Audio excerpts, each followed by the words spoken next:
Yashva, are you ready? You know, Arfa, I'm always ready. Action! I have questions for you. I have questions for you. Hello everyone, मैं हूँ यशवा।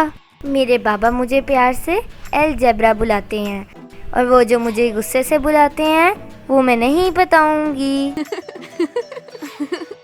वो कहते हैं जैसे L zebra आपके दिमाग को ट्विस्ट कर देता है वैसे ही आपके क्वेश्चंस मेरे दिमाग को ट्विस्ट कर देते हैं।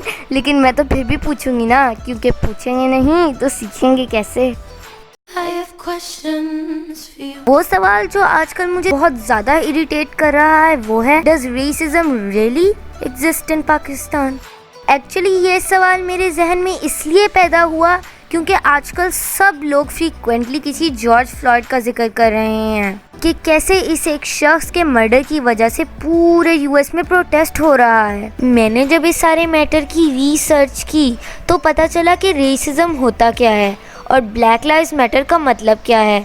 तो मेरे जहन में एक सवाल पैदा हुआ। मैंने नानो से पूछा, पाकिस्तान में ऐसा प्रोटेस्ट कहाँ होता है, मुझे भी करना है। तो वो कहने लगी, ਹਾਏ ਹਾਏ ਲੋਕਾਂ ਦੀ ਤੇ ਕੱਕੜੀ ਨੂੰ ਜੋਕਾਂ ਦੀ ਕਮਲੀਏ ਇੱਥੇ ਨਹੀਂ ਹੁੰਦੀਆਂ ਇਹੋ ਜਿਹੀਆਂ ਗੱਲਾਂ। तो मैंने कह दिया, पर सब मुझे ये क्यों कहते हैं कि फेयरनेस क्रीम लगाया करो, रंग गोरा हो जाएगा, जैसे दुनिया के सारे काम मेरे गोरा ना होने की वजह से रुके हुए हैं।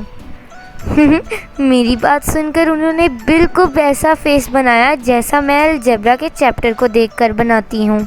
अच्छा चले मेरी बात छोड़े, मामा कहती हैं कि सोशल मीडिया पर कीप योर थिंग्स सीक्रेट। तो मैं क्या पूछ रही थी, हाँ याद आया, डज रेसिज्म एग्जिस्ट हियर?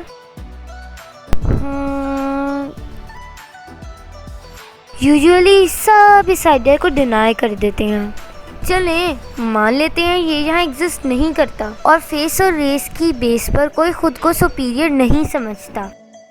लेकिन कोई मुझे ये तो पता है कि बड़े लोग एक दूसरे के अजीब अजीब नाम क्यों रख देते हैं। वो तेलियों का घर पिछली गली में मोची रहते हैं, वो धोबियों का मोहल्ला है यहाँ मेरासी रहते हैं, यानी कि कुछ भी, मतलब क्या इसी को रेसिज्म नहीं कहते? सेकंड थिंग, घर में काम करने वाली बाजी के बर्तन अलग क्यों रखे होते हैं?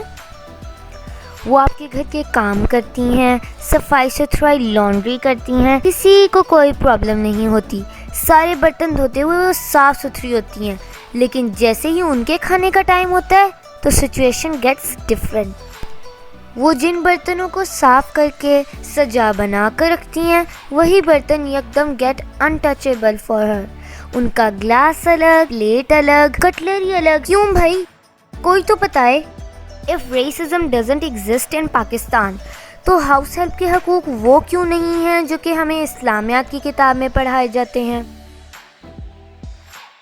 अच्छा एक और बात, अगर वाकई पाकिस्तान में रेसिज्म नहीं है तो सब बेटी के पैदा होने पर इतना खुश क्यों नहीं होते जितना बेटे के पैदा होने पर? पाकिस्तान में रेसिज्म की ये सबसे पेनफुल एग्जाम्पल है। ये 2020 है, दुनिया ऑलरेडी बहुत कुछ देख चुकी है, लेकिन पाकिस्तान में ये अभी भी सबसे बड़ा मसला है। अगर किसी के पास बेटा नहीं है और सिर्फ बेटी है तो अल्लाह ने उन्हें यही देना पसंद किया होगा। इसमें बाकी सोसाइटी को क्या प्रॉब्लम है? लेकिन यशवा, ओह सॉरी, मामा ने कहा था ये बात नहीं करनी। अच्छा, रेसिज्म की आखिरी और सबसे वर्स्ट एग्जाम्पल तो बतानी बाकी है। आपका छोटा बहन भाई दुनिया में आया नहीं और आप फ़ौरन ज़बरदस्ती प्रमोट करके आप ही बना दिए जाते हैं और आप ही के कोई राइट्स नहीं होते। इक्वलिटी तो दूर की बात है। छोटे बहन भाई के आते ही आप अपनी मर्ज़ी से खेल नहीं सकते, खा नहीं सकते, सो नहीं सकते, ऊंचा ऊंचा रो भी नहीं सकते, क्योंकि बेबी को शोर पसंद नहीं है और बड़े बच्चे रोते नहीं हैं। मैं कितने सालों से यही रेसिज्म बर्दाश्त कर रही हूँ। छोटी बहन के आते ही आपकी ज़िंदगी ही नहीं बल्कि डिक्शनरी भी चेंज हो जाती है। आप वर्ड पुश की मिसाल ही ले लें। सिचुएशन ये है कि ज़रा सा हाथ लगा दो तो भां भां करके रोना शुरू हो के यशवा ने धक्का दिया है, जबकि यही छोटी बहन पार्क जाएंगी और स्लाइड या स्विंग पर बैठेंगी तो बाबा बेंच पर बैठकर ऑर्डर देते रहेंगे, यशवा बहन को स्लाइड से पुश कर दो, यशवा बहन की स्विंग को पुश कर दो, तब धक्का धक्का नहीं लगता। इसी तरह छोटी बहन के साथ बैठकर baby shark do do do सुनते रहो तो ये केयर है। लेकिन जैसे ही बड़ी आपी ये सोचकर छोटी बहन के बिस्किट के पैकेट में से 2-3 बिस्किट ले ले कि कहीं ज़्यादा बिस्किट खाने से छोटी बहन मोटी ना हो जाए, तो ये केयर नहीं है। सबको छोटी बहन के राइट्स का पता है। व्हाट अबाउट बड़ी आपी के राइट्स? ये भी तो रेसिज्म है ना, और मैं ये रेसिज्म 8 साल से टॉलरेट कर रही हूँ। बस बहुत हो गया। प्रोटेस्ट होगा और ज़रूर होगा। आप मुझे बताएं किधर जाकर कर सकते हैं ये वाला प्रोटेस्ट। मैं जा रही हूँ प्रोटेस्ट करने। आपने तो मुझे ज्वाइन करना नहीं है, लेकिन चैनल तो सब्सक्राइब कर सकते हैं ना, तो प्लीज़ चैनल सब्सक्राइब करें। मैं आपसे मिलती हूँ अगली वीडियो में। अल्लाह हाफ़िज़। यशवा तेरे जान सा बेशुमार बेशुमार, यशवा तेरे जान सा बेशुमार बेशुमार।